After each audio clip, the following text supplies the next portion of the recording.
Guys ಇವ್ರು ಇದ್ದಾರಲ್ಲ, ಇವರು ಚಪಾತಿ ಬಿಟ್ಟು ಬೇರೆ ಏನೂ ತಿನ್ನೋದೇ ಇಲ್ಲ, ನೋ ವೇ.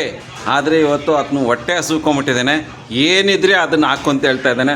ಸೊ ನನ್ನ ಹತ್ರ ರೈಸ್ ಇತ್ತು, ರೈಸ್ ಇಲ್ಲಪ್ಪ ನೀನು ಮುದ್ದೆ ತಿನ್ನು ಅಂತ ಹೇಳಿದೆ, ಮುದ್ದೆ ಹಾಕ್ಕೊಟ್ಟಿದ್ದೀನಿ.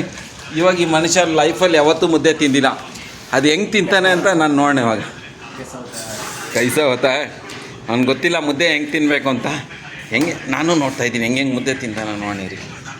निजवाग्लू गाइस आज से खा लेंगे आज से क्या ही याद रखोगे यार साला फिर बोलोगे फ्रेंच इंसान आया था खाना खाने के लिए अब इंसान ನೋಡಿ ಮುದ್ದೆ ತಿಂತಾನೆ, ನೀವು ಯಾವತ್ತು ಮುದ್ದೆ ತಿಂದಿರಾ ಇರೋ ಮನುಷ್ಯ ಹೆಂಗೆ ತಿಂತಾನೆ ಮುದ್ದೆ. Next time you won't get so lucky, ठीक है. ದಾಲ್ ಹಾಕಿದ್ದೀನಿ, ಚಿಕ್ಕದೊಂದು ಮುದ್ದೆ ಇತ್ತು ಹಾಕಿದ್ದೀನಿ. ಈಗ ಅದನ್ನು ಚೆನ್ನಾಗಿ क्या कर रहे हो भाई तुम? ए साला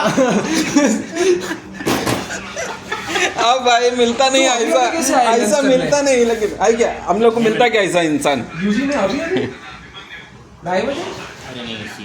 ಇಂಥ ಚಾನ್ಸ್ ಸಿಕ್ಕಲ್ಲ ಗಾಯ್ಸ್ ನಮಗೆ. ಚಪಾತಿ ಇಲ್ಲ ಅಂದರೆ ಓಡೋಗ್ಬಿಡ್ತಾ ಇದ್ದ ಮನುಷ್ಯ ಅಂತ. ನೀವತ್ತು ಹೊಟ್ಟೆ ಹಸುಕೊಂಡಿರೋದಕ್ಕೆ ಅದಕ್ಕೆ ಹೇಳ್ತಾರೆ, ಹೊಟ್ಟೆ ಹಸುವಲ್ಲಿ ಏನಿದ್ರೂ ಕೊಡಪ್ಪ ಅಂತ ಹೇಳ್ತಾರಲ್ಲ, ಹೊಟ್ಟೆ ಹಸುಗೆ ಎಲ್ಲರೂ ತಿಂತಾರೆ ಅಂತ. ಚಪಾತಿ ಇಲ್ಲ ಅಂದರೆ ಹೋಗ್ಬಿಡ್ತಾ ಇದ್ದ ಅಂಥ ಮನುಷ್ಯ ಇವತ್ತು ಏನಿದ್ರು ತಿಂತೀನಿ ಅಂತ. ಹೇಗಿದೆಯಪ್ಪ, ಹೆಂಗಿದೆಯಪ್ಪ, ಚೆನ್ನಾಗಿದೆಯಾ? ಮುದ್ದೆ ಸಾಂಬಾರು ಫಸ್ಟ್ ಟೈಮ್ ತಿಂತಾ ಇದೆಯಾ? ವೆರಿ ಟೇಸ್ಟಿ ಇದೆ ಮುದ್ದೆ ಸಾಂಬಾರು, ಇಷ್ಟ ಆಗಿದೆ ಹುಡುಗನಿಗೆ, ಚೆನ್ನಾಗಿ ಖುಷಿ ಆಗ್ತಿತ್ತಾ ಇದ್ದಾನೆ.